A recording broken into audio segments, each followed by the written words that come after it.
അതെ ഷെല്ല് ഉൾപ്പെടെ ഇന്ന് കടയിൽ ചെന്നപ്പോൾ ഇങ്ങനെ ഇരിക്കുന്ന കണ്ടു. അപ്പം എന്തേണ്ടേ ഇതാണ് സംഭവം. ഇപ്പോൾ ഒത്തിരി എല്ലാവരും കണ്ടിട്ടുണ്ട്. ഞാൻ ഈ സംഭവം കണ്ടേക്കുന്നത് നമ്മുടെ ഈ ടോം ആൻഡ് ജെറി കാർട്ടൂണുകൾക്കകത്തൊക്കെ ഈ അണ്ണാൻ ഇത് കൊണ്ടുപോയിട്ട് ഇങ്ങനെ പൊട്ടിച്ച് വെക്കുന്ന കണ്ടിട്ടുണ്ട്. അതെ ഇത് മറ്റേതുപോലെ താക്കോലും കാര്യങ്ങളും ഒന്നും വേണ്ട. വേണ്ടേ അപ്പം വേണ്ടേ ഇതാണ് നമ്മുടെ വാൾനട്ട്. എന്ത് ചെയ്ത് നല്ല രസമല്ലേ. ഇത് നമ്മളിങ്ങനെ നട്ടായിട്ട് കഴിച്ചിട്ടുണ്ട്. ഇങ്ങനെ പുറംചട്ടയൊക്കെ പൊളിച്ച് കഴിക്കുന്നത് നല്ല. വാൾനട്ടിന് ഓൾറെഡി നേരിയ കയ്പുണ്ടല്ലോ, അത് അതുപോലെ തന്നെ. പക്ഷെ നല്ല രുചിയുണ്ട് കേട്ടോ. ഇത്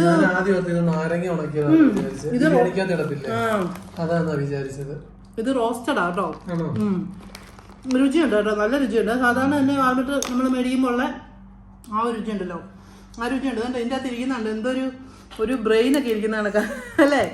ആക്ച്വലി ഇതുണ്ടല്ലോ ഒരു ബ്രെയിൻ ഫുഡ് എന്നാണ് പറയുന്നത്, കാരണം ബ്രെയിൻ കണക്കിരിക്കുന്നത്.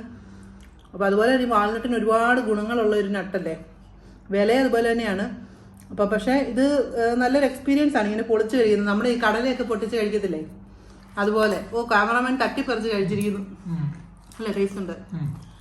ഇപ്പോൾ റോസ്റ്റഡ് ആയതുകൊണ്ട് തോട് പൊട്ടിക്കാൻ കുറച്ചും കൂടെ എളുപ്പമുണ്ട്. അതെ കണ്ടോ, ഇങ്ങനെ നമുക്ക് ഇതിൻ്റെ കിട്ടി കണ്ടോ. നല്ല കേട്ടോ. നമ്മൾ കഴിഞ്ഞ തവണ മറ്റേ അതായത് അതിൻ്റെ പേര് മക്കഡമിയ നട്ട്സ് നമ്മൾ കീ ഒക്കെ ഉപയോഗിച്ചിട്ട് ഇങ്ങനെ തുറന്നിട്ട് അതിന് പക്ഷേ ഒരു നേരിയ മധുരമാണ്. പക്ഷെ ആ മധുരം നമുക്ക്